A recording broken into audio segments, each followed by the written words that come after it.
What is up, all you beautiful people out there? This is week 10 of the College Football Show, and boy, oh boy, do we have a banger slate for all of you. As I check my watch here, I see it's 6:50, and that means one thing: the times are changing, and that's not the only thing that's changing. That's right, folks. It's the JCP College Football Pick Show, and this week I am your host. We figured we'd change it up a little this week, so Cole will be the second man in, and I will be going over these games with you, wonderful human beings. Everyone, we have a stacked slate for you today. This week, actually, this is probably the best week of football we're going to see all year. I'm just going to come out and say it now to rivalry week. I agree. There are some scores up there. I'm going to give everyone a quick rundown of what's happened so far. Tuesday, Central Michigan beat Northern Illinois 37-31 to advance to 5-4 overall and 3-2 in the MAC. Toledo put a whooping on Buffalo 31-13. And then we had Bowling Green beating Ball State 24-21. Akron beating Kent State 31-27. And yesterday, a game of games, TCU lost to Texas Tech 35-28. Spectacular fashion, by the way. And Duke keeping good bowl game dreams alive here with a 3-point win over Wake Forest 24-21. And the University of South Alabama has lost to Troy 28-10. And something I wanted to bring up too with that Toledo game. Watch out for Toledo, folks. They might be a New Year's Six game. They're 8-1. They're not a bad team. Yeah, and they're always very good, and they're exciting to watch. How can you not be excited for this week of football? There's already been some banger games, but folks, we're gonna bring you here to the first game on the docket for us tonight, and that is the number 1 ranked Ohio State Buckeyes. 8-0 traveled to 6-2 Rutgers. It's been it's been a really good season for Rutgers. Ohio State's been, after all the preseason doubt that a lot of fans and experts gave this team, they are showing out 8-0, 14-point win over Wisconsin. They beat Penn State by 8. They housed Purdue. They beat Maryland, and they beat Notre Dame because Notre Dame didn't have, they only had 10 guys on the field. So, meanwhile, Rutgers, they lost to Michigan. In Michigan, they lost to Wisconsin, and they turned it around, beat Michigan State and Indiana. Cole, sir, this game is usually a blowout when these two teams play, but Rutgers has been playing better football this year. Are we going to see a closer game than usual, or are we going to see more of the same when these two play?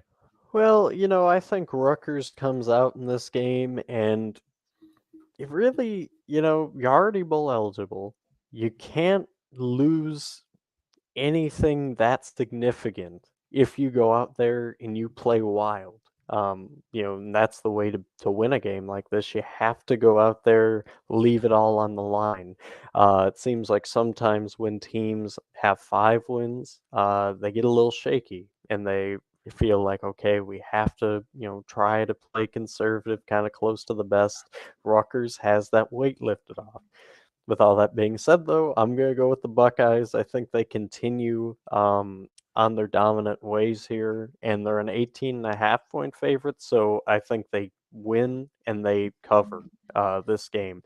I do want to say, though, number 1 overall, that's kind of a joke to me. I think Michigan and Georgia are better than Ohio State, so I'd probably put them at 3. But, hey, I'm just a guy with a mic. I don't do the rankings. What about you two? Yeah, I think the Buckeyes are going to come out here and do more of the same against Rutgers. I think Rutgers keeps it close for a little bit like they have been. But listen, Michigan was far and above the best team in the Big Ten, and they had trouble with this. Ohio State's got a lot to prove this game, I think. I think this kind of tells a lot how ready they are for Michigan.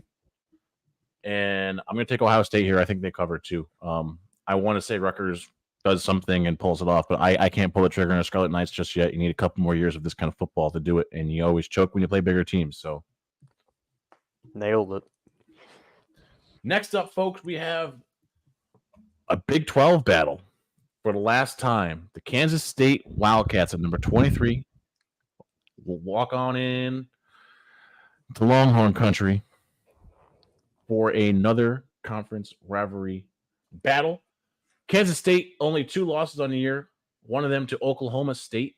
29-21, and the other one to Missouri by 3. Besides that, Kansas State has ran up and down just about everyone they've played this year, except for UCF and UCF and Texas Tech. Oklahoma State. Oh yeah, well, Oklahoma State, yeah. Sorry. You're good. And Texas lost to the other Oklahoma team. And that's it. Besides that, Texas has kind of been doing their thing. They struggled a little bit against Houston, but I think we kind of expected that one. Cole, no Quinn Ewers. Man, it's another tough game. I mean, this is quite literally the definition of a coin flip that could go either way. But I'm not flipping the coin this time. I do have a real pick with some real answers here. I think this is going to be a grind, kind of a different style than we're used to out of both of these teams. Because Texas, if you're Texas in this game, you want to play this game and rely heavily on your running back, in my opinion. You got Malik Murphy. He's okay. He showed some flashes last week, but he really did struggle. So I think we're going to see a heavy dosage of the run game with Brooks. And if Texas can control the O-line battle there in the trenches, I think they win this one. So I'm going to go Texas, but be wary. If Kansas State wins that battle in the trenches, the D-line gets a really good push, and they really make Texas one-dimensional and having to rely on Murphy to sling it, watch out. Kansas State can definitely win it, but I'm going to go Texas and they're home. So that helps the case. Close, though. Yeah, and I'm with you on this one. If Kansas State can force Texas to be very one-dimensional, then yes, they have this. But I think Murphy brings a more prolific side to the dual-threat quarterback with Sark's offense than Quinn does. Quinn's more of the elusive Joe Burrow type, where Malik, Murphy's right. Malik Murphy's the, he's just a little bit faster. He's got a little bit more explosion on his first step, and the kid can throw the football. He's just not as accurate as Quinn. Right. But I expect the talent for Texas here and the home field advantage to lead them through. I think Texas wins this one close. I want to see the Longhorns do good, and seeing them go to 8-1 is a step in the right direction. Next up, folks, we're gonna stay. Well, I guess next year it's the same conference, but right. We're gonna move to Texas A&M at 5-3, walking into Ole Miss, number 10 Ole Miss at 7-1. Folks, if there was ever a time for Jimbo to kind of maybe put his foot to the floor to keep the job, I think now's the time. But you're walking into Ole Miss, you got Lane Kiffin, the Rebs are running wild, that offense is explosive, both ends of the ball. Ole Miss they lost to Bama by 14, but that's a typical Ole Miss thing. Meanwhile, A&M has 3 losses that you kind of scratch your head at. How did you lose to Miami? How did you lose? Obviously you lost to Bama, but usually you beat them when you're home, and you lost on the road to Tennessee with all that talent. Cole, yep. Out of this battle, which coach walks out of here with a better feeling of what's to come for the future of the season? Well, let's turn back the clock a year ago. Not exactly a year, but close enough to a year. And when Texas A&M was questioning Jimbo Fisher, they got a win against LSU at home. They dominated that game. Here, I think we're kind of in the same scenario. I think people are really sick of Jimbo Fisher. They want him out. They want, a new guy because, let's face it, when you have this much talent and you have high expectations in the preseason, and you did. Bobby Petrino came in. Jimbo Fisher was supposed to, get along with him. They looked pretty good in the spring, and then the season hit. They had some really good moments, and then, like you said, Miami was just kind of like a brick wall, and that was really a shock to everybody. And then, to have that 2-game skid against Alabama and Tennessee, that sure did not help the case. And then you come off of a bye week, you beat South Carolina. They are really an unpredictable group, and I would not be shocked if they came in and beat Ole Miss in the Grove. But with that being said, it's at Ole Miss. It's a game, early kickoff. Kiffin, he really wants to make a statement this year, it seems, and he already has. I mean, before the show, I was talking to you about Ole Miss usually gets one loss and then it's just a tailspin the rest of the season. Well, they had one loss and then they beat Arkansas, or they beat LSU, they beat Arkansas, they beat Auburn, they beat Vanderbilt, 4 in a row. So I think they continue to win here, but expect A&M to fight hard for Jimbo. Yeah, and I expect them to, but like you said, this is kind of like you said, they need a win. Jimbo needs a win. He has a way of pulling them off, but like you said, everyone's tired of this, and I think that's why Patino was brought in. Patino was brought in. I always want to say Patino for some reason. Rick Pitino. For some reason I get the two names confused because I mean, you both kind of got fired for almost the same thing. No, not really, but well, you get what I'm saying. But not really. But I'm going to take Ole Miss here. I think they let A&M hang around longer than they should, but that offense is just too good. Yeah, I'm taking Ole Miss here in what should be a close one, but wouldn't be surprised if Ole Miss wins this one by like 17 points. But next up, folks, we have the number 15 ranked Fighting Irish walking into, we're going to call it Death Valley because this team's dying. Clemson at 4-4, 2-4 in the conference that Dabo Swinney has owned for the last almost a decade, except for when Jimbo won. That's a different story for a different day. Cole, I don't get the hate behind Klubnik here. The kid's fantastic. Who wins this one? Oh man. Well, this game's a lot harder to call than most of you might think because, when Dabo Swinney's in a situation like this, which we really haven't seen very much, but that's what makes it interesting. Dabo Swinney on his show, he had a call-in show from my understanding, and somebody called in and said, basically, why do they pay you that much just to go 4-4? And, Dabo's response was apply for the job.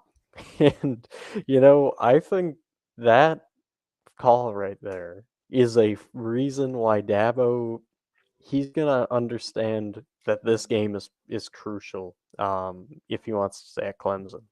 And I think he's going to have his team well prepared for this game. But Notre Dame, they're a really good team. Sam Hartman's a really good quarterback. Estime's a really good back. This defense, they've been playing pretty good the last few weeks. They held USC to 20, which is a really good offense. And then they held Pitt to 7. They dominated Pittsburgh, a team who beat Louisville, mind you, when Louisville was undefeated. So I'm going to go with the Irish here, but I do think Clemson puts up a fight for 4 quarters. Yeah, and I think they fight, they scratch, and they claw. This might be the best Clemson team we see all year, but at the end of the day, Notre Dame, like you said, the defense is fantastic. Sam Hartman's got the offense humming. Estime is an awesome running back. They do everything well, and they're disciplined like a Notre Dame team should be. So I'm going to take the Fighting Irish here, but like you said, Clemson should scratch and claw their way through this game. Expect a fired up Dabo. I think he kind of realizes that, it might hit the fan here in a second, so he's going to be ready. But folks, with that being said, we're going to move down. We're going to move down the coast here to the state of Florida, and we're going to move conferences to the SEC. Arkansas going into Gatorland, the Swamp. It's been a kind of they lost by 23 to Georgia last week. Florida did, with a loss to Kentucky and Utah on the schedules, where Arkansas, I'm just seeing L's for days. You only beat Western Carolina and Kent State. Is Sam Pittman the man? Arkansas fans live in misery. They expect this kind of football. Cole, can Arkansas shock Florida here, or are we going to see some Belt Billy get his thing going? Well, and start to get in his rhythm. The thing about this game that really just rubs me the wrong way, and this season in general, I have a lot of respect for Sam Pittman. I just want to state that. I mean, if you look at his losses in the SEC, the biggest one to my memory was against Texas A&M. They lost 34-22. But if you remember right, they lost to LSU in Baton Rouge by 3. They lost to Alabama in Alabama by 3. They lost to Ole Miss at Ole Miss by 7. And they lose to Mississippi State a week ago by 4. I mean, listen, Arkansas fans, I sympathize with you. Look, it sucks to lose. It sucks to think you're going to lose every week. I get it, but I urge you guys, be patient with Sam Pittman. Trust me, I really think he's the guy that is going to help this organization get back to better days. Unfortunately, those better days don't start in Gainesville. Going forth and recruiting wise, I think he's, long term is the guy. I just think Florida's too far along right now. Not to mention it's in Gainesville, so I'm not saying Florida big, but I am saying Florida does win. It will be close because Arkansas, like I said, say what you will about them, they only lost to an SEC opponent to my memory, and feel free again to correct me in the comments, but I don't remember very many 10-point losses or more against SEC opponents. So I think that streak continues, but Florida's just got enough to win this game. Not to mention, I think they're mad about last week. How does one follow that up with all the information you just gave us? Listen, I want to say Arkansas wins this for my buddy Glover. I want to hear him scream, "Woo, Big Suey!" But I think the Gators are going to be chomping tomorrow night, and I'm going Florida here. Something says Arkansas is kind of going down a pit of misery again, and they missed their window, so I'm taking Florida here. Next up on the docket, we're going to move back up to the state of South Carolina here, and y'all might be confused why this is on here, but 7-2 Jacksonville State Gamecocks take on the South Carolina Gamecocks. You're like, oh, it's an SEC team against, a team that just getting called up. Why is this on here? Well, folks, the simple fact is we don't know what to expect from Beamer Ball. 4 straight losses. Your last one was with Miss State by 7.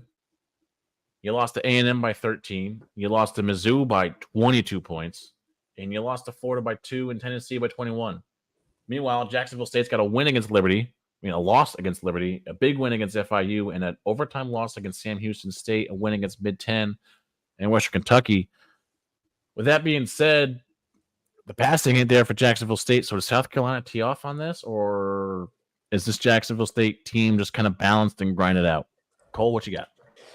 Well, Jacksonville State, I'm going to keep this one rather simple. Last time I picked Jacksonville State, lost. Last time I picked South Carolina, I lost. So I'm really at a loss for words here about what I could do to get back on the win streak with either of these two teams. I'm going to go with South Carolina strictly because it's at William Bryce, and I think they have the better talent. I do think Jacksonville State, like you were saying, they're a grinded team. I think they're going to, try and wear and tear on the South Carolina defense, try to have longer drives, but ultimately I think Beamer Ball and Spencer Rattler get back on track in this one.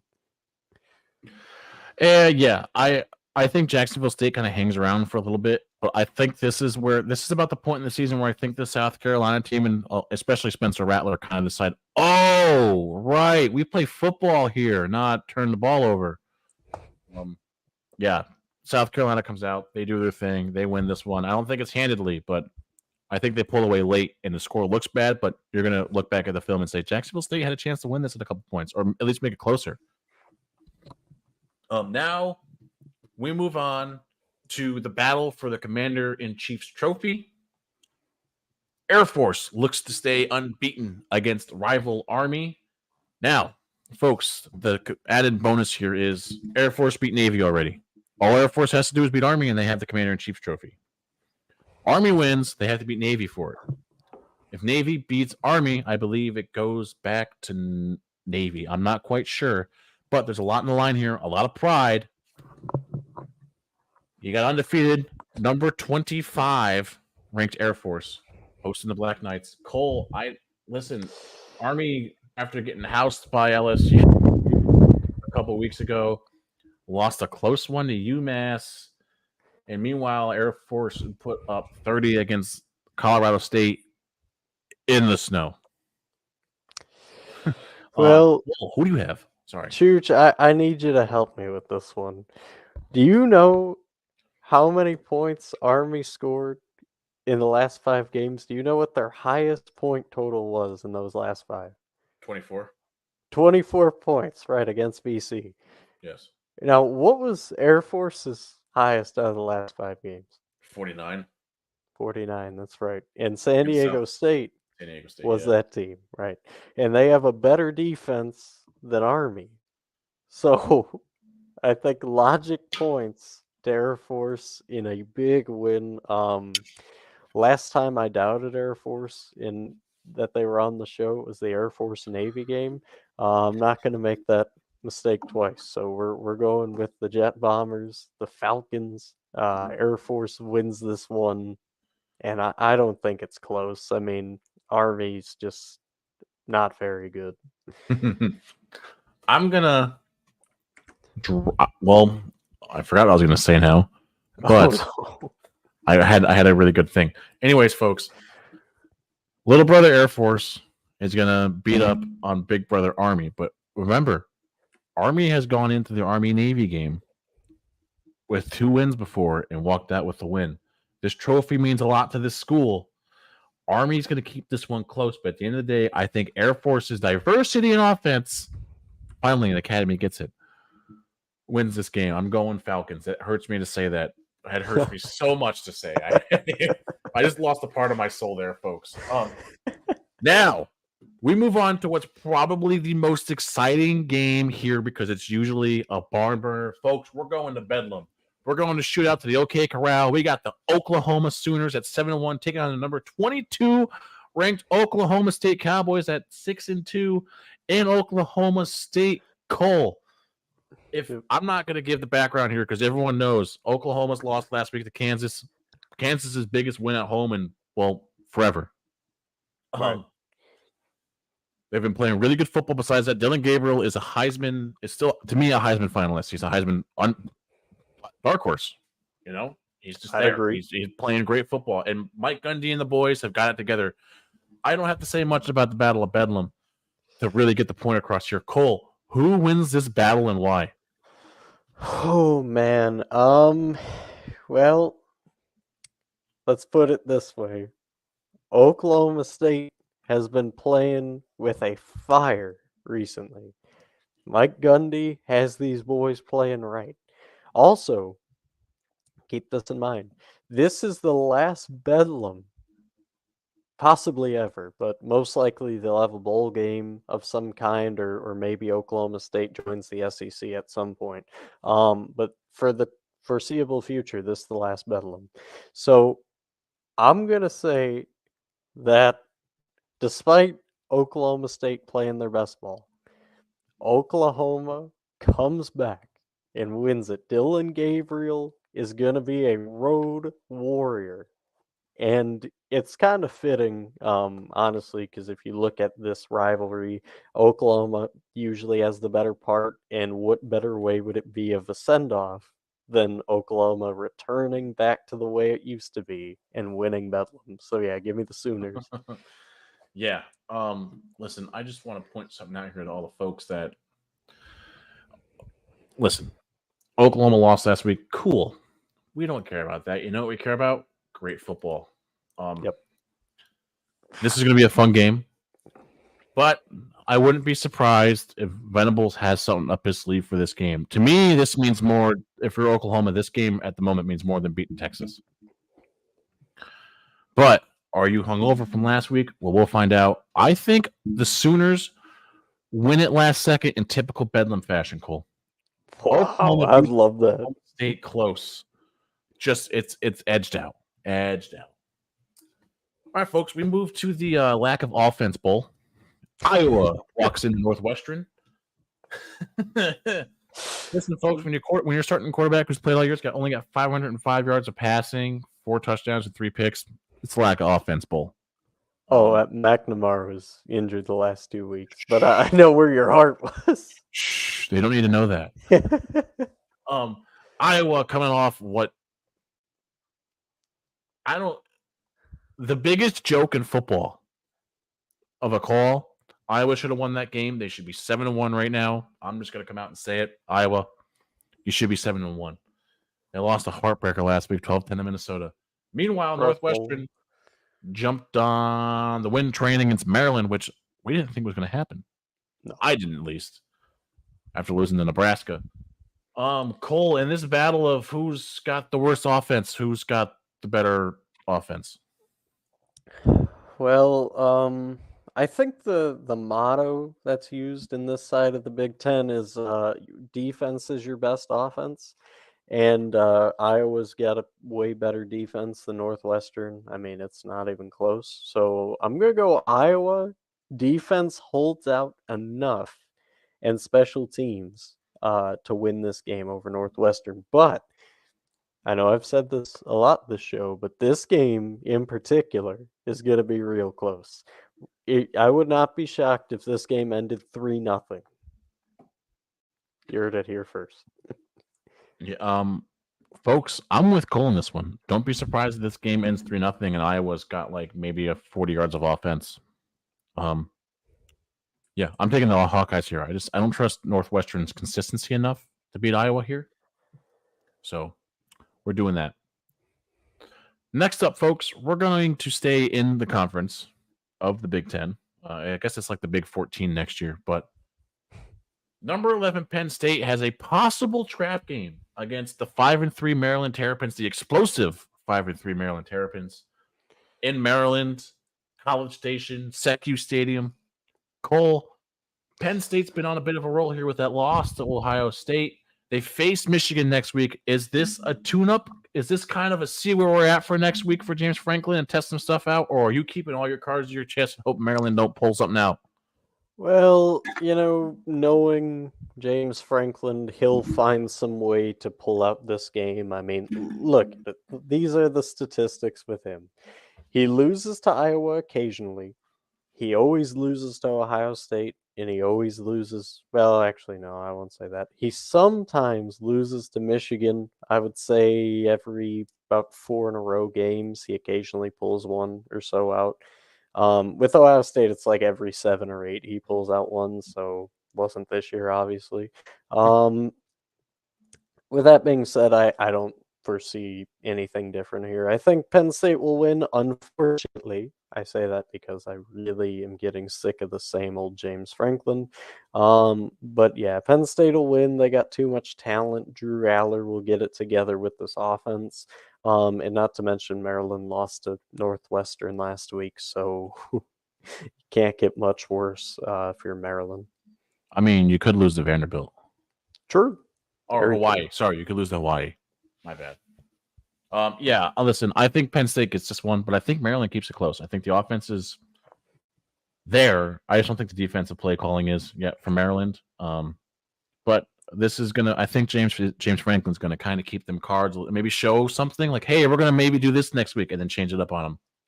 But yeah, I'm taking Penn State here in a game that shouldn't be close, might be close, could be close. Who knows? Which Maryland team are you getting? That's for us to find out and for James Franklin to find out when we find out, because that's just how this thing rolls. Very much so. Next up on the docket, folks, we are going to move, well, to Maryland's old stomping grounds, the ACC, the Virginia Tech Hokies, who have turned it around after the start that they had to the season. Starting 1-3, they have drastically turned it around, winning 3 of their last 4 games. Meanwhile, over in Louisville, man, they are having a season to remember. 7-1, number 13 in the country after not an abysmal year last year, but a year that would make you question where this team was heading. They have coaching. They have fantastic quarterback play. Cole, they're in Louisville.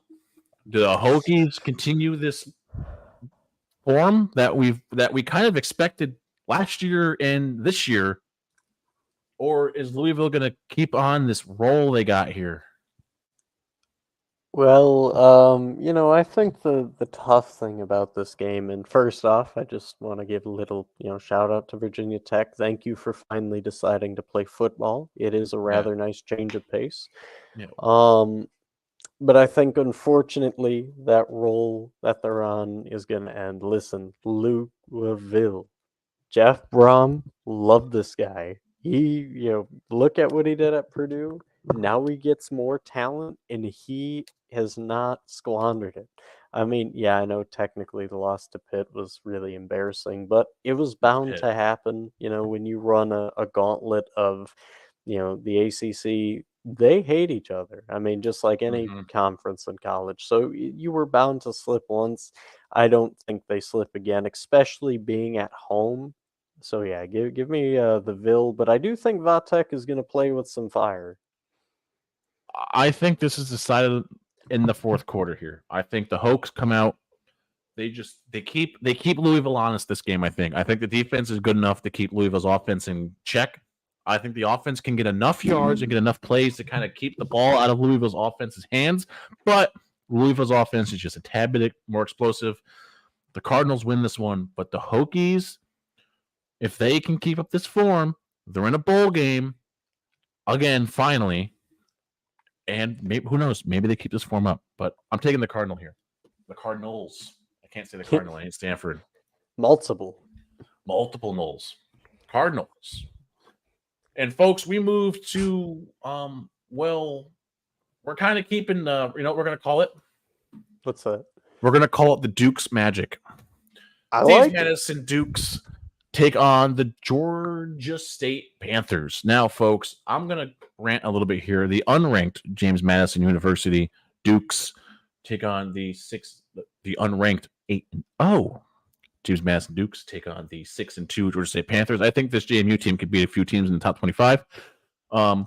Anyways, well coached, well disciplined team. The offense hums. The quarterback play from McLeod is fantastic. Black runs the running game's the linebacking. Everything about this JMU team is great. The coach, like I said, they're well coached, well disciplined. Georgia State, same thing, well coached, well disciplined, but they lost to the Georgia Southern team that James Madison put a whooping on a few weeks ago. Yeah. Cole, if you're Georgia State, are you kind of looking at JMU going trap game this week, or are you going, we're in the way? Well, I mean, first off, with that hype up intro, how could you pick against JMU? I mean, you could put them against Georgia right now. You give that intro, I mean, we gotta go JMU. So I'm going James Madison, but I do think Georgia State in this game is going to have some tricks up their sleeve. Maybe some trick plays. Maybe Granger comes out and kind of returns to the form that we saw earlier on in the year. If you remember, he was slinging it. He was safe with the ball. I think he had like 9 touchdowns, 0 interceptions. And that kind of changed rather quickly in terms of the season. So, I think we see a little bit of that return to form, but ultimately, this JMU defense is too good for a moment like this. And I'm with Chooch here. I think it's an absolute joke that they're not in the top 25. And folks, we're not saying put them in the top 10. We're just saying No. respect the fact that they're in their second year in the FBS. Yes, I said that right. Second year in the FBS, and they're 8-0 in a very tough group of 5 probably I would say the toughest group of 5 conference in football. I'd agree. The most, yeah. It's like a miniature SEC, loaded with talent throughout. The coaches are actually good. I don't think there's a bad coach in that conference. Not that I'm aware of. Folks, watch out for this Dukes team. They're, like I said, they're well coached. They're super disciplined. They always have been. Georgia State, Chooch, though, but has a I thought habit. you were. No, I wasn't done yet. Has Okay. a habit of sneaking in games like this and keeping you honest, but taking the Dukes. So before you move on, I want to touch up on the miniature SEC comment because I mean I do agree these teams they're fun to watch. They're competitive all over. Um, Kind of reminds me of like a farm team almost if you watch the MLB. Yeah. That's what that kind of reminds me of. Like the SEC's the big dominating conference. This is the farm conference. Yeah, and honestly, the Sun Belt the last few years has been one of the funnest conferences to watch in football. Hands Tulane beat down. US. Oh, actually, Tulane's an American team. Just kidding. Never mind. I can't even say that. Just kidding. I can't even say that. Never. App State beat North Carolina last year. Yep. App State beat Michigan like 20 years ago. I love bringing that up, especially when Jacob's here. He should be back next week, by the way. Oh yeah, I forgot to do that in the intro earlier. Yes, folks, Jacob should be back next week. So yeah, but anyways, we're gonna stay in the Sun Belt and we're gonna move to the Coastal Carolina Chanticleers. Walk into Norfolk, Virginia, play Old Dominion University Monarchs, and ODU lost by 3 in-state rivalry to JMU. Meanwhile, Coastal beat a good Marshall team. The last loss was actually sorry, the last 2 losses were to the Georgia teams of the Sun Belt. But Cole, in an old rivalry from back in the Colonial and I believe the A10, who is winning this, Chanticleers or the Monarchs? I'm going with the Monarchs because if you play that good JMU team and you only lose by 3, that's a pretty good step up. And honestly, I just haven't. I mean, Coastal Carolina looks good. I'm not trying to take anything away from them, but they just don't seem like themselves, really. I mean, they have some really good moments, and then they have moments to where it's just like, is this really the same Coastal team? Like, it just doesn't seem that way this year. So I'm gonna go ODU. Not to mention they're at home. Yeah, and I'm going to join you here. A, they're now the home team. B, always got a soft spot for ODU. Always have since Taylor Heineke decided he wanted to throw for like 10 touchdowns in a game. Yeah, I think ODU edge just went out. I don't know what's going on with Coastal. Grayson McCall hasn't been the same since he decided to stay. Yeah, in the run game, Callaway, the kid's amazing. You guys should hear the first down Monarchs Callaway 15-yard run. I can hear the PA system from here when they play. So, thing of beauty. It is. I'm taking ODU not because they're the home team, but because faith says Old Dominion's a safe bet here, and that's who I'm going with. Old Dominion. Now, folks, we're gonna stay. We're gonna keep you all in the Sun Belt because we love the Sun Belt. Like 3 games. 3 games for you folks. You're probably going, why do they got so many Sun Belt games? Like we just said, it's the most interesting. Georgia Southern walks into a very sneaky Texas State Bobcat team. Yes, Texas State just lost to Troy last week, but they can surprise folks. But the Georgia Southern Eagles, man, I don't know. Cole, this could be a fun one. It could. I think that Texas State is a team that really does not get a whole lot of respect for what they did. I mean, they beat Baylor in the week 1. They beat Nevada, which is another. I mean, they're not great, but it's another team that gets quite the bit of recognition. They beat Southern Miss. That's another team that sometimes they get scheduled by the bigger teams. You think maybe you drop that game. They dropped 50 on them. Their 2 losses were UL Lafayette and Troy. Or excuse me, they had 3 losses, but 2 of the 3 were Troy and Lafayette.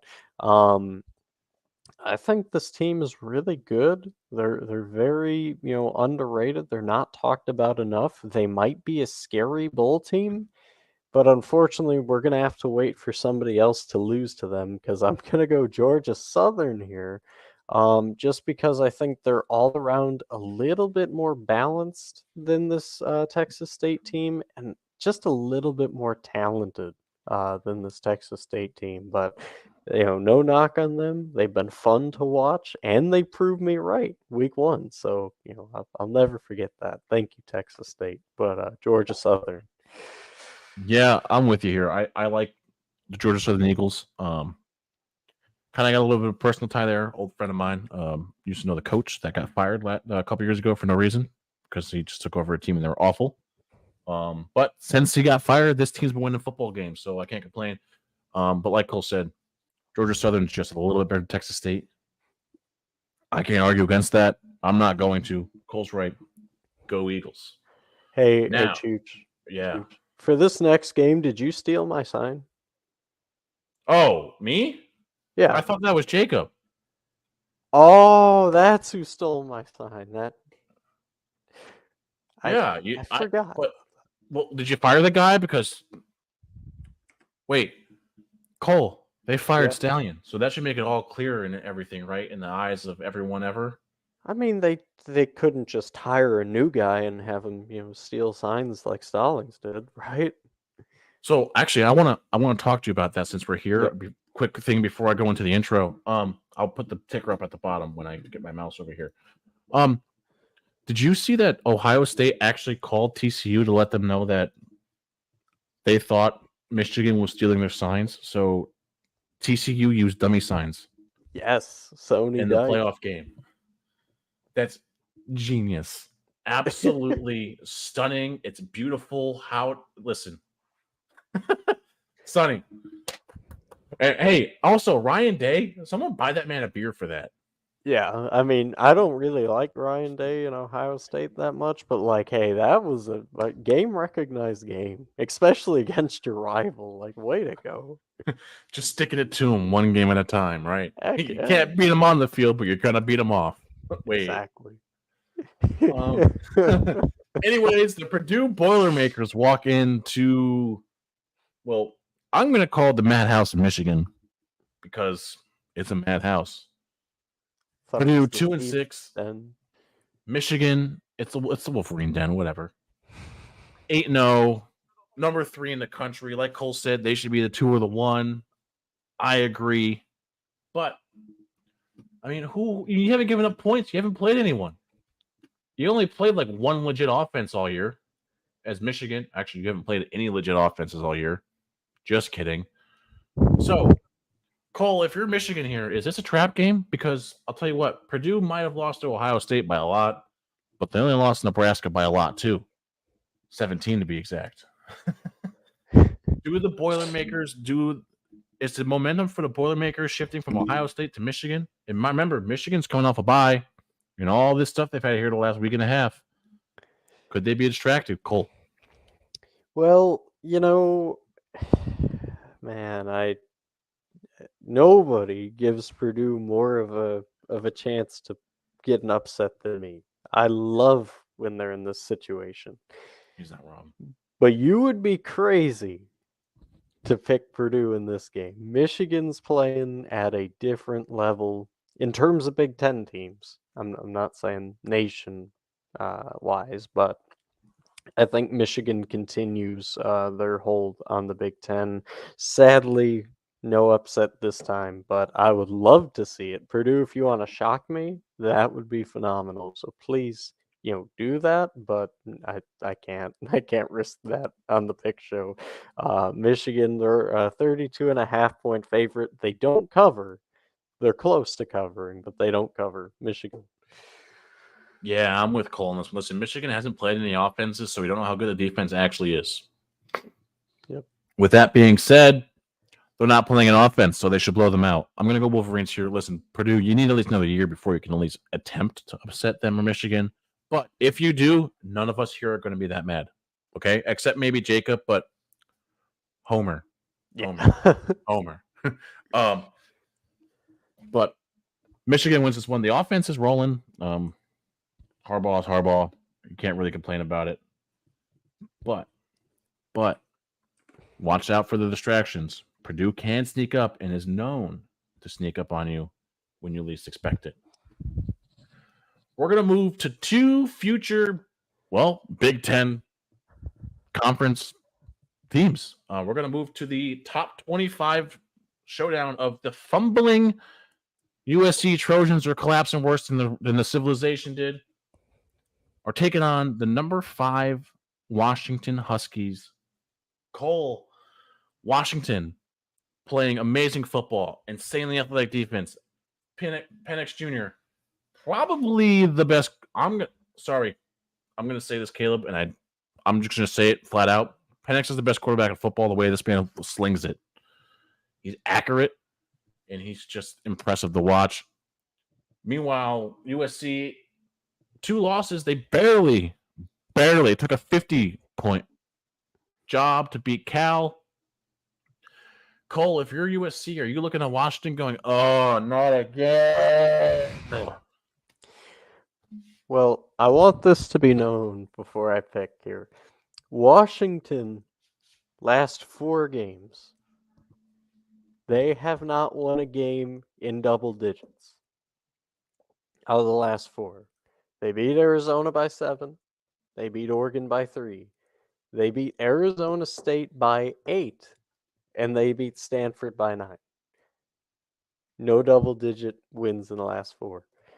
USC, I don't think you have to worry about it. They don't have a defense. I mean, they gave up 49 points to the Golden Bears. And out of their last, here's an even funnier stat. Out of the last 5 games, they have given up 40 points or more to whoever they've been playing. The one team that they did not was Utah. They gave up 34. If USC had a defense, I would pick USC, but they don't. So Washington wins this game, and they do it unless USC can put up 120 points, which I don't think they can against Washington. Washington wins this one on the road, and 3-point line is generous. Washington covers that. Yeah, and anyone who says USC has home field advantage in this game is absolutely wrong. You lose home field advantage the second your defense can't. I mean, you couldn't stop Cal. The only reason you won is because of protest. But there was a protester in the Cal game. That's what I'm just hinting at that. There was a protester in the game last week. So, but I'm gonna chime in on something Cole said earlier. Yes, Washington hasn't beat a team by double digits since they beat Cal. But as we know, Arizona is a very good football team, very sneaky team. Oregon, we all knew that game was going to be good. I think the Arizona State game's a hangover, and Stanford's playing better football since they beat Colorado. So it's safe to say that they're well-earned wins, but I see the point you're making. But the Washington offense is far too much for... Does USC have a defense? You see, okay, so I've heard they had a defense. I haven't seen it all year. Try to look at the screen, and I just is it a magic trick? Is it like one of them invisible fences type? Or does the whole offense just kind of switch sides? That's what I was wondering. Where is their defense? How did they win 7 games? Is more important of a question. You see, when you play no one, you win. Sure. Simple fact: when you play no one, you're going to win games, and this is why I'm happy we didn't get Lincoln Riley. This is the same reason we're both happy LSU didn't get Lincoln Riley, because the defenses don't exist in his playbook, and LSU is known for. Not like we've had one all year, but the Auburn and Army game, but we really don't count that. But we'll get there with that. Exactly. But yeah, I'm going to take Washington here. I think they handily take USC. The defense is incredibly athletic. And Washington needs to be a top 4 team. I don't know why they're not. I think they're better than Florida State. I think they got a better resume than Florida State. I think the Oregon State win speaks. That right there was a playoff game in itself. I'm sorry. That right there was a playoff game in itself. So I'm iffy on that. For the record. They would have had to play each other. They wouldn't have played each other in the conference championship anyways. But one loss. Oregon team's really good. So yeah, that's true. But I'm taking the Huskies here. All right, folks, we're going to move to the Southeast. Kentucky, the Wildcats take on the Mississippi State Bulldogs, and it's been kind of Arnett needs a more efficient offense, I think, to win some of these games. They're 4-4. They lost to Auburn by 14 last week. They only scored 7 against Arkansas, and Kentucky, on the other hand, lost 3 straight. Georgia, Mizzou, and Tennessee. This is the typical Stoops way here. Cole, does the slide continue, or does Arnett struggle with consistency and offense come to bite his Bulldogs in the butt? Okay, so I need camera to come in just for a moment. So let's zoom in real quick. All right, Kentucky, I need to tell you something. I picked you to beat Georgia. You lost. I picked Missouri to beat you. Missouri won. I picked Tennessee, or no, I picked you guys to beat Tennessee. You lost. Mississippi State, it seems like every time you're mentioned, you kind of lose. But this is about Kentucky. So I'm going to tell you this right now, Kentucky. I'm going to pick you to win this game.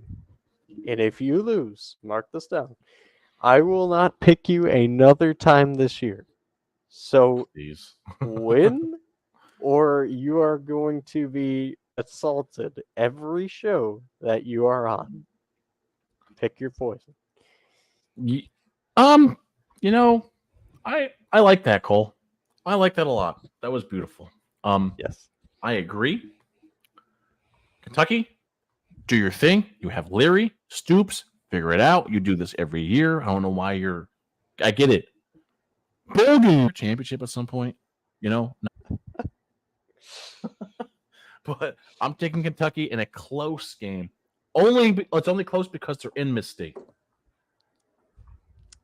I can see that. And it's late. Yeah. Stark Vegas under the lights is different. Oh, yeah. With that being said, we're moving to Miami, NC State. The 6-2 Hurricanes, the last 2 games they've won in overtime, double overtime win to a struggling Clemson team, and they barely beat a recuperating Virginia team who's finally got their legs under them after devastation last year. Meanwhile, NC State's 3-2 in the last 5 weeks, with losses to Louisville and Duke, but with a 7-point win over Clemson. Cole, if you're a betting man, who are you taking in this game and why? Okay, so I gotta do it again. I do it every show. Mario Cristobal, worst coach in college football. I feel like I say this every week at least. I cannot stand him.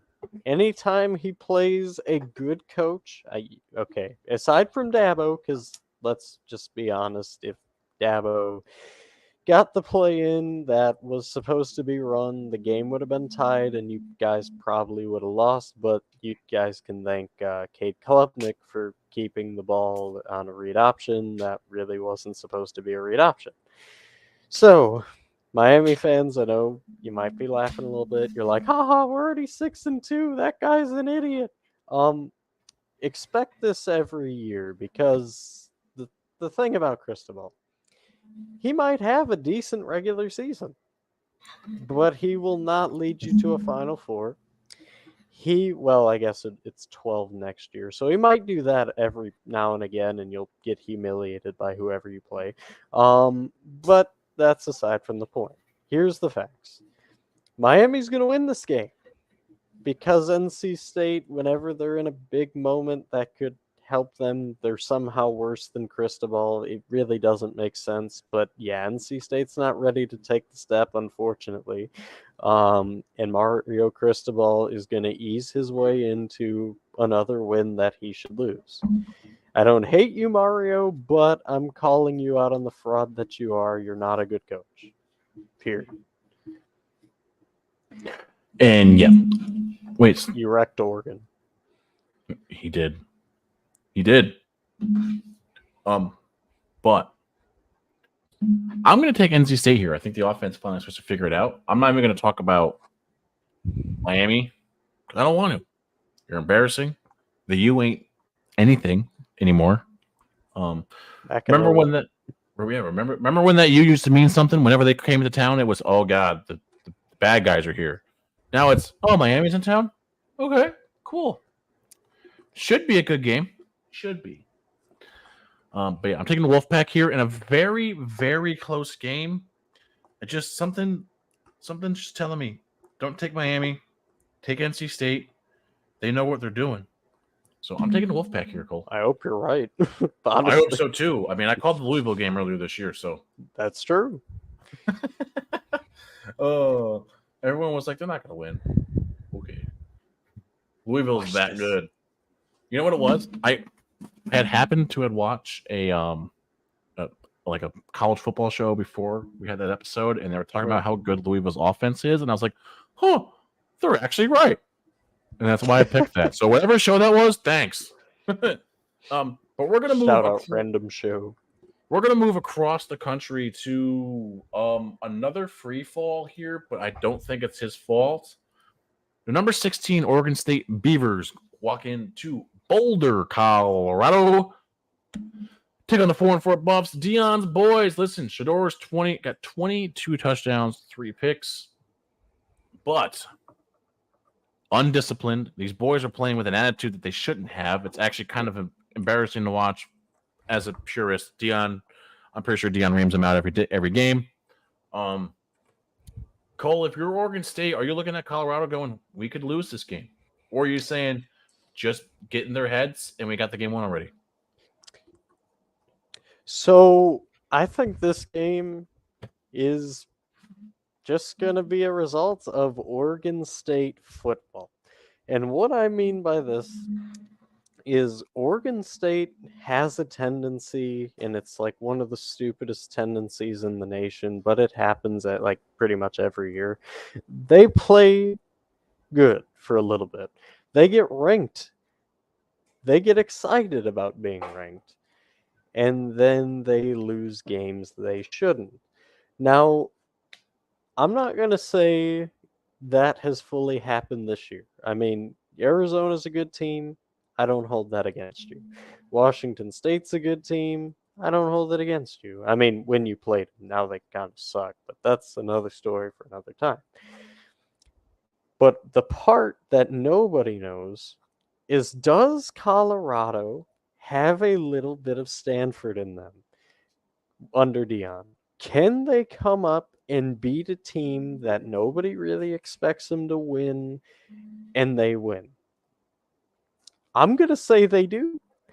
I'm going with Coach Prime in Colorado to upset Oregon State, and it's in Boulder, and it's the late kickoff.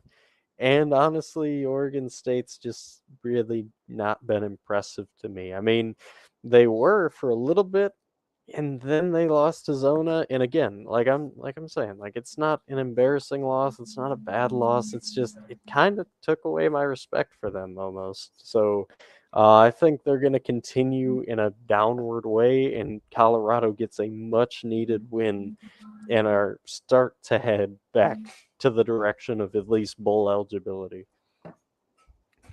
See, I think this game is close, and Colorado shows like, hey, the beginning of the year wasn't a fluke, but at the end of the day, I think Oregon State is just a little bit better. And like I said, Colorado's undisciplined. A lot of penalties. The defense decides it doesn't want to show up once in a while. The offensive line is going to struggle against this Oregon State defense. We know that for a fact. I'm taking the Beavs. Just, it's something ringing in my head, like, not this year. Next year, probably Deion. But this year, I'm taking Oregon State. All right. Folks, we're going to stay in conference, and we're going to talk about a game here that, well, I'm actually kind of excited for. I know a lot of people are probably going to be like, why are you excited for this game? But we're going to stay in the Pac-12. Number 19 UCLA heads into Arizona. Everyone's like, wait. Arizona's got a winning record. Yeah, folks, Arizona's got a winning record. Arizona's good. I know they were awful last year, right? Yes, but no, they played better football at the end of the season. I like this. What's it, Fafita? I think that's how you pronounce it. Listen, good quarterback. He manages this game well. Keeps them honest. More for UCLA. A bit of a wild card when he's throwing, but who comes? Chip Kelly. I'm pretty sure I said this last week. Chip Kelly's got a habit of winning these games, but he's also got a habit of finding a way to lose these. Cole, looking at this game, is it the Bruins or the Wildcats? Number All right. 19 ranked Bruins. I'm going to be true to my roots here. I've been an Arizona guy majority of the season, and I'm going to continue on that path. I love this Arizona football team. They've been hot. They've been flying to the football. They've been efficient on offense. And let's look at the statistics here real quick. They played USC really close. They lost in 2 OTs. They lost to Washington, who's a top 5 team, by 7. They beat Stanford by 1, and Stanford, as we saw, they have a lot of heart, a lot of fight. That's a good win. They beat Washington State, and they didn't just beat Washington State. They beat the hell out of Washington State. They only gave up 6 points to Cam Ward. Yes, I know technically they're on a bad spiral. They haven't looked the same since their loss to UCLA. I get it, but still, to dominate that team, that's impressive. And then to cap that, off of a bye week, you go in and you upset which was the number 11 Oregon State Beavs, and you beat them. And not to mention, I mean, I know it was at home. It would have probably been better if it was in Corvallis, but still, this Arizona team, not Arizona State, don't kill me in the comments, is looking really good, and they're fighting for a lot here. I think this team could be one of those sleepy teams in the bowl games that everybody picks the other team, and then wham, Arizona destroys whoever that is. So give me the Wildcats over the Bruins. Yeah, and I'm gonna go with you here, Cole. Listen, I want you. I'm a big Chip Kelly fan, have been for a minute. Oh yeah, but like you said, there's not a lot to hate about this Arizona team, and the fact that they've gone from literally nothing to someone in a season, and not even a full season. This is about the time they started. Actually, it's been about a season at this point at this point last year. So, right. I'm taking Arizona here in a close game. UCLA is up early, but Arizona plays better football at the end of the game than I think UCLA does. Arizona's been finishing real strong. I'm taking a Wildcats in a close one. English is tough. Sometimes it just gets the best of you, you know? Oh yeah. All right, folks, we're going to move to a battle of, the SEC East here, and a game that has upset, in my mind, written all over it. You know what's funny? I was talking to Cole about this earlier. I had mentioned it was either earlier this week or later last week that if there was one team in the country that could beat this Georgia team on the Georgia schedule, it's this Mizzou team. The way they play, they're playing. The offense is fun to watch. The defense as well. It executes very well. There's not a lot of space to get open. But they're walking in the Athens here, undefeated, defending, reigning national champions, the Georgia Bulldogs. Cole, is it the Tigers or the Bulldogs here? Oh man.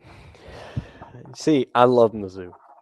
I've been talking them up for a good part of the year. I even told J-Man, shout out to J-Man if you're watching right now. I don't know. He's a big Mizzou fan. I told him the most for sure safe money line 2 weeks ago because their last game was against South Car. Or actually, no, their last week was a bye, and then it was South Car. So 3 weeks ago, safest money line was Mizzou to beat Kentucky, and he thought I was crazy. And then they ended up beating Kentucky. They were a big dog too. Well, not big. They're like 6 points. And then they handled business against South Car. I like this team. Love Eli Drankowitz. I mean, what is there to hate about that guy? He got a 5-star to commit to Missouri. Okay, when he took over Mizzou, that was a dream. Okay, I don't think you understand how bad and how disoriented this program was before Drankowitz. But now they're believing again.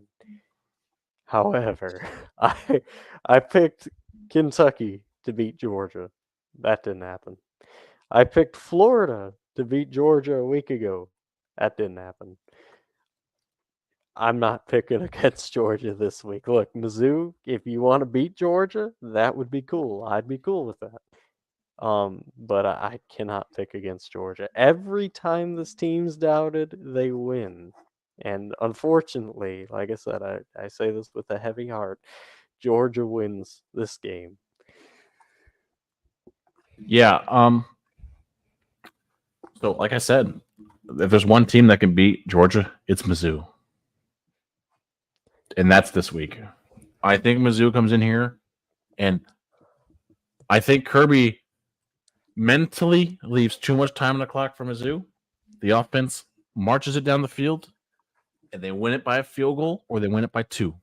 I'm taking the Tigers here, but only because I think Georgia's sleeping a little bit. It's the only reason why. Taking Mizzou. All right. All right, folks. We're staying in the SEC. We're going to a different conference. But the game of the show, the number 14 Bayou Bengals roll into T-Town to face number 8 Alabama. Folks, this is a battle for much more than just we're better than you. There's an SEC West race up for grabs here and a chance to play in Atlanta. Now, LSU needs help. They need to beat Bama and hope Ole Miss can lose in order to get that spot.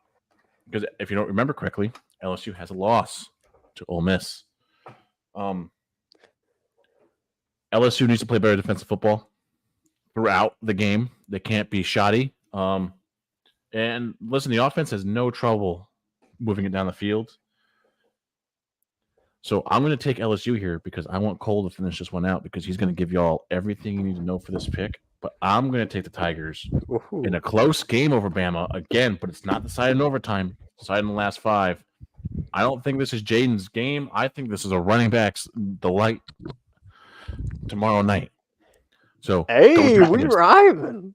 Cole, bring these wonderful folks home for this week's show. Who do you got and why? All right. Well, this is the game. I mean, every year, SEC West is always decided in this game, it seems. Really, I mean, I can't picture a time when it wasn't that way, to be honest. I mean, maybe 2020. How could you not love this rivalry? I so much excitement, so much joy whenever I see this game. Let's start. Alabama is a great team. Nick Saban, he's got his guys ready ever since that loss to Texas. In T-Town, might I add. They've been playing at a very high level since that loss. And they're kind of almost returning to the Bama form. They're getting by. They're finding ways to win. They beat teams like Texas A&M. They struggle win against Arkansas. They barely find a way against the backs at home. And then you have games like, beating Mississippi State. I mean, that's pretty typical. Beating Ole Miss, that's, again, kind of typical because, Lane Kiffin can't beat Saban for whatever reason. But then we got the Tigers. And let's just say it was the most frustrating start to the year when they lost to Florida State. I was very mad. There was a whole rant. You can go back and watch it.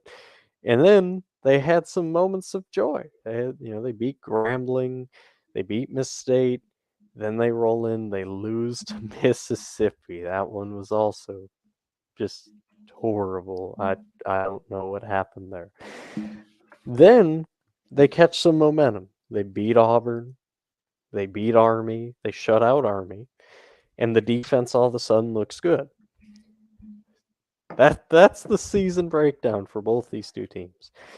Now, who am I going to go with? I mean, it's in Tuscaloosa. You got to go with Alabama, right? I mean, they got Jalen Milroe. They got that defense. They got Nick Saban, for God's sake. I mean, how are you going to pick against Alabama? Except for me. I'm picking against Alabama because I'm going with LSU. Jaden Daniels and this offense is ready. Logan Diggs is going to be a huge benefactor in this game. The offensive line is ready to play. In this wide receiving core, I don't think Alabama's ready to cover these two. Brian Thomas, Malik Neighbors. I'm not going to mention you, Lacey. I'm sorry. Prove me wrong. Do something great this game. This team is too deep at the wide receiving cores. Mason Taylor's a great tight end, even though he doesn't get used as much as he should, but that's another story for another time. And Josh Williams, another solid back. This offense is great. The question obviously comes, can the LSU defense make the plays necessary to beat Alabama? And I say yes. I say this defense makes at least 3 stops, and that'll be enough to beat Alabama in T-Town. Give me the Tigers. Let's go. All right, folks. Well, you heard it here first. Oh, you do the out. Yeah, you go ahead. So, thank you all for watching. Really do appreciate it. Chooch and I and Jacob, when he's not dead, in other words, really do enjoy doing this. And college football show, man, I never thought we would be at this level to where we're broadcasting live in front of people. So this is truly awesome. Something that started maybe like 5 years ago. We did not, well, I'll speak for me, I did not see this coming. So we're going to keep going though. And that's the beauty of the climb. So thank you all so much. God bless you all in the name of the Father and the Son and the Holy Ghost. Amen. Have a beautiful, blessed rest of your day and enjoy your college football Saturday. I know we will. Yes, folks. Thank you. And we will see you next week with the NFL review show for this weekend's football. And then we'll be back next week with another edition of the College Football Pick Show. Cole, thank you for letting me host this week. That was absolutely stunning. Oh, that was awesome. You nailed it. Everyone, we will see you next week with hopefully all 3 of us. If not, you know where to find us. This is the JCP End Zone Perspective, and we are out.